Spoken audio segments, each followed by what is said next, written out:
Nagpupuri kami sa'yo, Panginoong Jesucristo. Nagpupuri kami sa'yo, Panginoong Jesucristo. Ngayon'y panahong marapat, panahon ng pagliligtas, araw ngayon ng pagtawag, upang makamit ang habag ng Panginoong matapat. Nagpupuri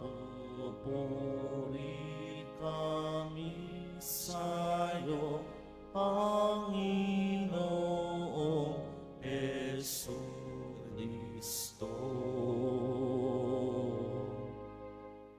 Sumainyo ang Panginoon. At sumayo rin. Ang mabuting balita ng Panginoon ayon kay San Mateo.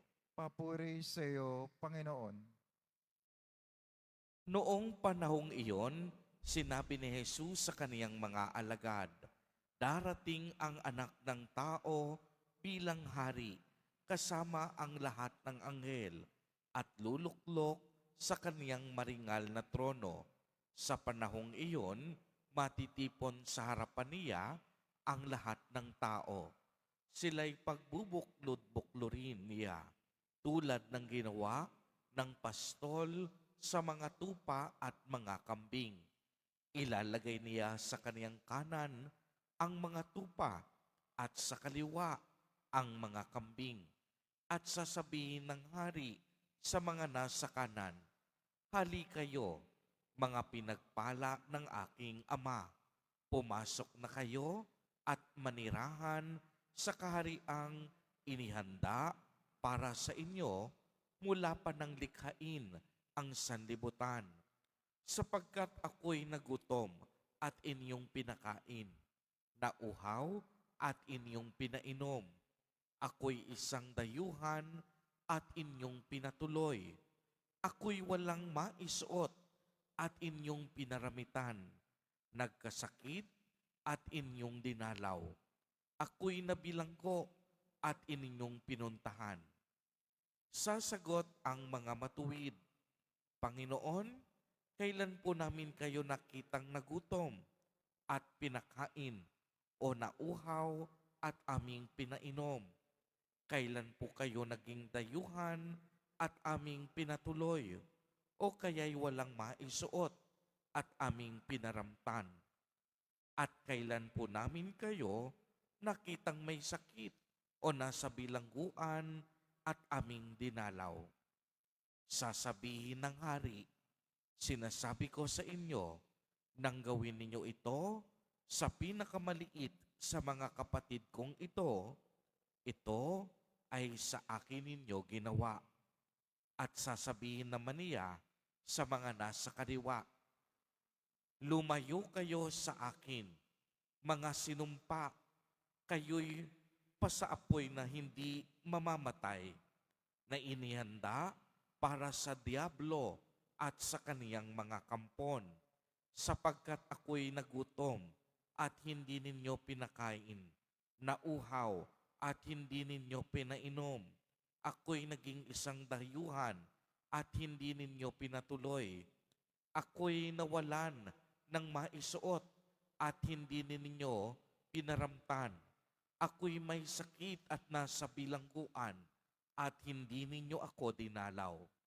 At sasagot din sila, Panginoon, kailan po namin kayo nakitang nagutom, nauhaw, naging dayuhan, na wala ng maisuot, may sakit o nasa bilangguan, at hindi namin kayo pinaglingkuran?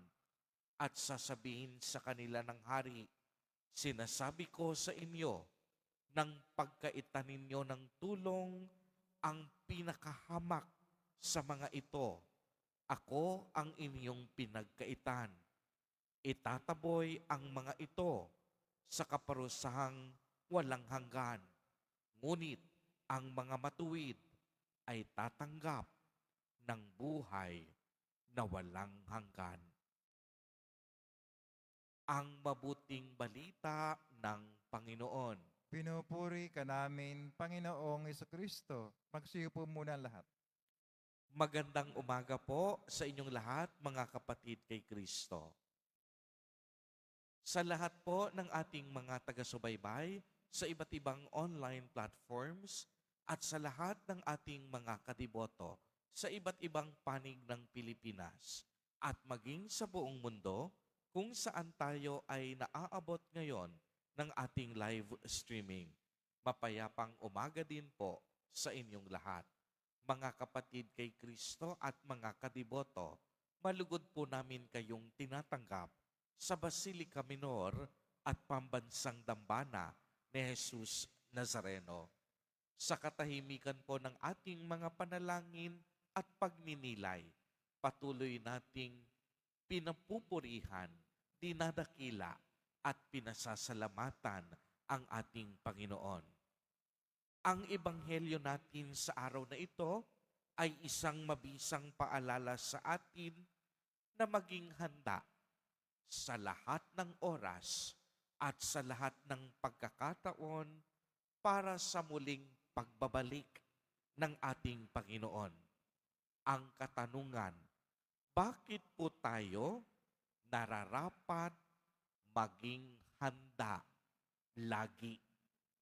Simple ang kasagutan, sapagkat hindi natin alam ang eksaktong oras, ang eksaktong araw, at ang eksaktong panahon ng muling pagbabalik ni Jesus.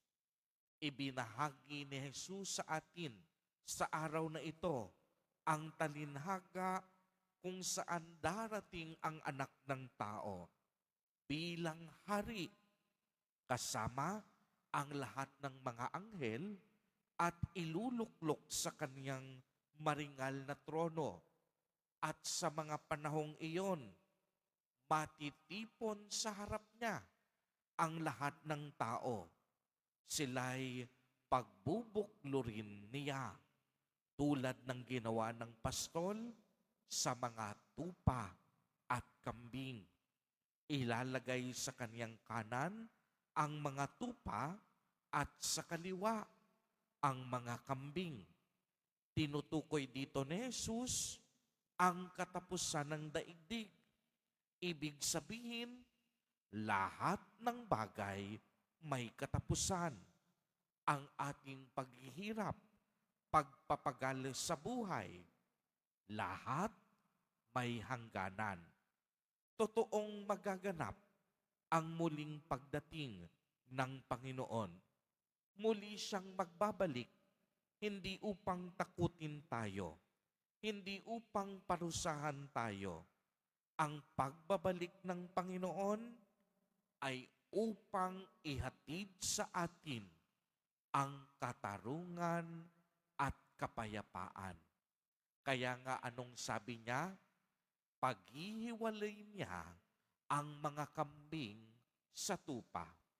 Sa gawing kanan, pagsasama-samahin niya ang mga taong palagawa ng mabuti.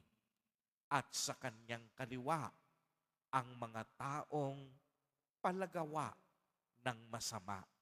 Kaya nga binanggit nga sa talinhaga, kung sino ba ang mga taong gumagawa ng mabuti, ang mga taong may malasakit sa maliliit, sa mga dukha, at sa mga kapatid nating nasa laylayan ng lipunan. Sila yung mga taong marunong magbahagi, nagpapakain sa mga nagugutom, nagbibigay ng tubig sa mga nauuhaw, nagbibigay ng damit sa walang maisuot, dinadalaw ang mga may sakit at nasa bilangguan. Mga kapatid kay Kristo, ngayong panahon ng Kwaresma, magandang ipaalala natin sa ating mga sarili na ang bawat pagkilos at paggawa natin may epekto sa kabilang buhay. Uulitin ko po, ang bawat kilos, bawat paggawa, at bawat pagdidesisyon natin may epekto sa kabilang buhay. Sinabi ni Jesus, kung ano ang ginawa mo sa pinakamaliit at pinakahamak, ginawa mo rin sa Panginoon. At ito ay maaalala ng Panginoon sa huling sandali na tayo ay haharap sa Kanya.